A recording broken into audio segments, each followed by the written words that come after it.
नमस्कार। आज के इस विश्लेषण में हम सीधे उस मुद्दे पर आते हैं जो हर दिन हमारे सामने होता है, लेकिन शायद हम उसके बारे में गहराई से सोचते नहीं। रोज सुबह अखबार देखिए या न्यूज़ चैनल्स लगाइए, क्राइम की खबरें लिटरली बाढ़ की तरह आती हैं, है ना? ऐसे में सिर्फ अलग-अलग घटनाओं को देखना काफ़ी नहीं है। आज हम इन डेली न्यूज़ हेडलाइंस के शोर के बीच छिपे हुए पैटर्न्स, यानी मॉडर्न क्राइम के बदलते हुए ट्रेंड्स को डिकोड करेंगे। आइए देखते हैं कि आज का ये क्रिमिनल लैंडस्केप हमारे समाज के बारे में आखिर क्या बता रहा है। इस विश्लेषण को हम 4 हिस्सों में समझेंगे। सबसे पहले बात होगी अपराध के बदलते स्वरूप की, फिर साइबर फ्रॉड की इस नई महामारी की, उसके बाद हम देखेंगे बंद दरवाजों के पीछे हो रहे विश्वासघात को, और आखिर में समझेंगे कि आज के वक्त में सतर्क रहना कितना जरूरी है। तो शुरुआत करते हैं पहले हिस्से से, अपराध का बदलता स्वरूप और इसमें आया विषयगत बदलाव।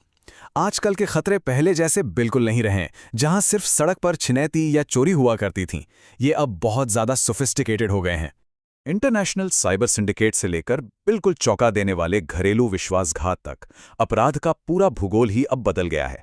अगर हम हाल ही की रिपोर्ट्स देखें तो एनसीआर, मध्य प्रदेश या बिहार जैसे अलग-अलग हिस्सों में जिस तरह की घटनाएं हो रही हैं, वो सच में हैरान करने वाली हैं। कहीं कोई फर्जी अफसर बनकर लूटपाट कर रहा है, तो कहीं विदेशी धरती से सीधे रंगदारी मांगी जा रही है। ये सिर्फ आइसोलेटेड केसेस नहीं हैं, बल्कि सोसाइटी की बदलती हुई कमजोरियों का एक बड़ा इशारा है। अब आते हैं इस नए जमाने के अपराध के पहले सबसे बड़े स्तंभ पर, साइबर धोखाधड़ी की महामारी और ये अदृश्य खतरे। ये एक ऐसी डिजिटल अंडरवर्ल्ड की दुनिया है जहां अपराधी का कोई चेहरा नहीं होता।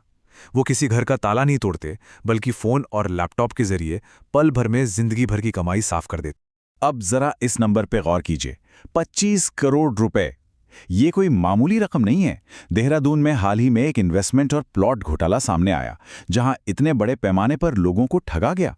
सोचिए, अब क्रिमिनल्स कुछ हजार रुपयों के लिए छोटी मोटी चोरी नहीं कर रहे हैं, वो सीधे करोड़ों का गेम खेल रहे हैं, और वो भी बिना किसी हथियार के, सिर्फ एक कीबोर्ड और इंटरनेट कनेक्शन के सहारे।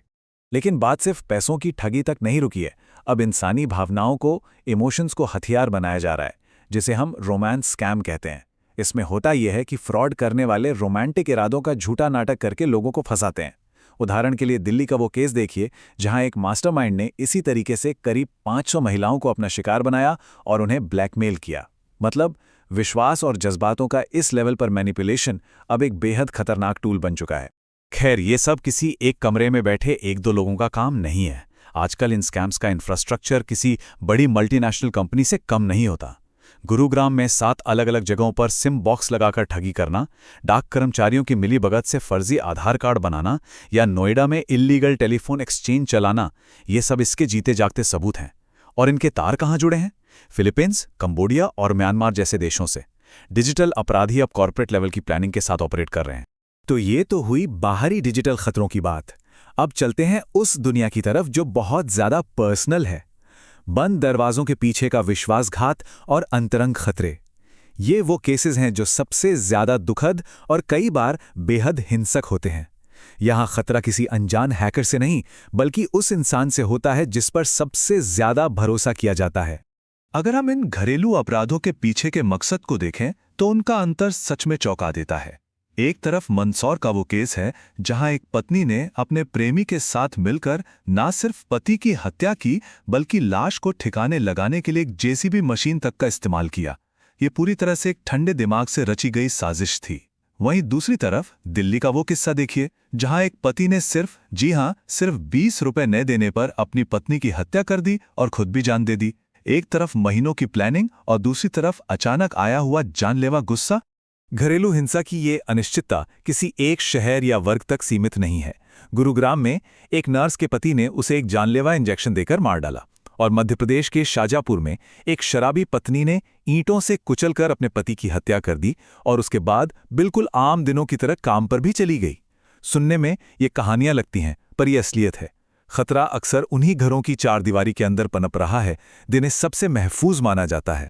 इस बदलते हुए परिदृश्य का आखिरी हिस्सा है सतर्कता की आवश्यकता, यानी ऐसी घटनाओं के लिए तैयार रहना जिनका पहले से अंदाजा भी नहीं लगाया जा सकता। बंद दरवाजे और डिजिटल दुनिया के अलावा हमारे आसपास पब्लिक स्पेसेस में भी कई अजीबोगरीब खतरे छिपे होते हैं। मिसाल के तौर पर नोएडा की इस बिल्कुल सच्ची घटना को ही ले लीजिए। यहां एक अकाउंटेंट को गिरफ्तार किया गया जिसे लोग साइको कह रहे हैं। इसका जुर्म क्या था?